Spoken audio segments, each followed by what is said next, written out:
Hey there, what's going on? My name is Jamie Hopkins. I'm the president of In the Meantime Men's Group Incorporated, and we are at the kickoff event for our brand new project, Project Elevate. And I'm just going to talk a little bit about the project. Project Elevate is designed to really empower and engage and gather young black gay men around issues of political activism and social change.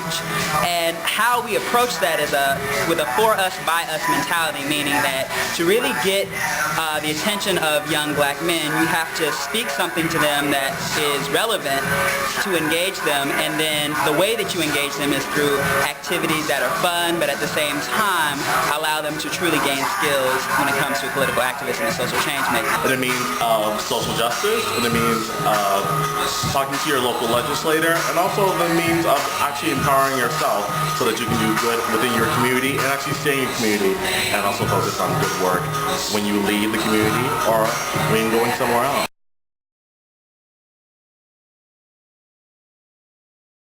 I think it's a very good thing that In the Meantime is now doing this program. I think that so many people don't really understand how to advocate for themselves and other people in the community. And I'm really glad that In the Meantime is doing Project Elevate. Not only advocate for people like In the Meantime, but having people who are mobilized and educated to, organize themselves around issues that are reported to them is just worth, wow. So I really congratulate In the Meantime on what they're doing with Project Elevate, and if I can lend anything to it, I'm more than happy to.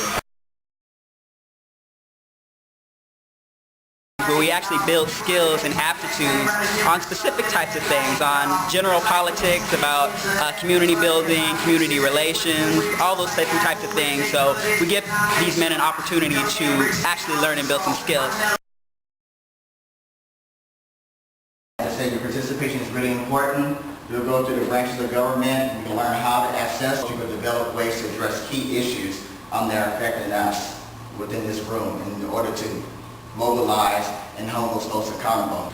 We have our courts as well, the judicial branch. They are responsible for interpreting laws.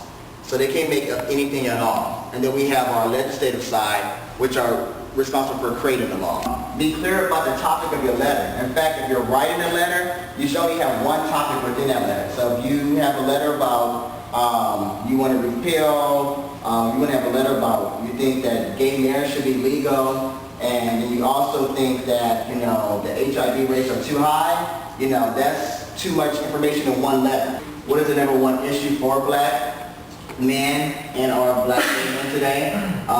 You may have a couple concerns, but think about the one that stands out the most to you. So begin the wheels thinking in your head. This is what we want to do. This is what we want to pass, right? Then after we have the idea of what's next, we send this bill to a legislator. And it could be within the assembly or Senate decide, regarding on which house you want to sit it into first. That person then alters that bill. It goes across the clerk's desk. It then goes to the committee hearing. It goes to the committee hearing. Start a few hands like pop up right here. Gun control. Gun control. That's a good one. Yes, every day some school is getting shot up. The same thing at the end of the evening as well.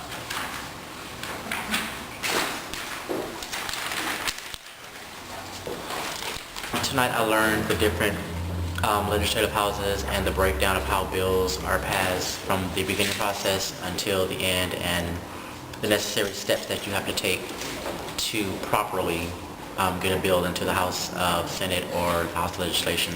When legislatures aren't working at the Capitol, they go home. You can access your legislator by All of the above. very real. You can write a letter, you can email them, you can visit them, you can telephone them, all of the above. Are all of our branches needed? Yeah. Which branches are needed? Judicial. The legislature. Judicial is not here, right? Judicial is not needed. From there, we actually asked the men to join what we call our Young Men's Task Force, which is basically a body of young men that are creating and moving forward with an agenda of their own choosing. Focus in on these three. So let's focus in on issues of interest, areas of focus, and target population. And then when we have a good list of stuff we talked about, we can pick 2 or 3 and then kind of map out some activities. How does that sound? people that are in prison or people that have prior convictions, you know, they are being shut out in some way, shape, or form from the process. And what we want to know is really understand how they're being shut out from the process. That gives them the opportunity to finally proceed and continue with their lives versus them being stuck in the system and being put in this box because of something that they did that we all probably, somebody else has done, but got away with it. Well, I'm not sure nobody putting things in polls or whatever, you know, and having the people vote. Have to do with people investing more into their medical. I mean, My thing is, if you have a disease, No, that's true. and you don't have any health care because you can't afford it, Even if you give me really good, cheap insurance, if there's no hospital or clinic within my area, how do you expect me to access those services?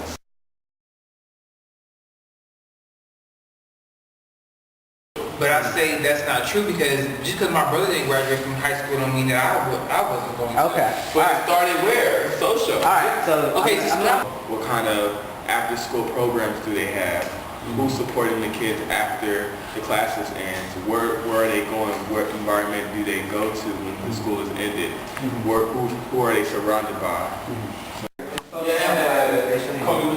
So I got 1, 2, 3, 4, was that 6? Okay, so for those people that are interested in us having students of color, raise your hand. Where's your hand, girl? Students of color, open your hand. 1, 2, 3, 4, 5. Don't worry, don't worry.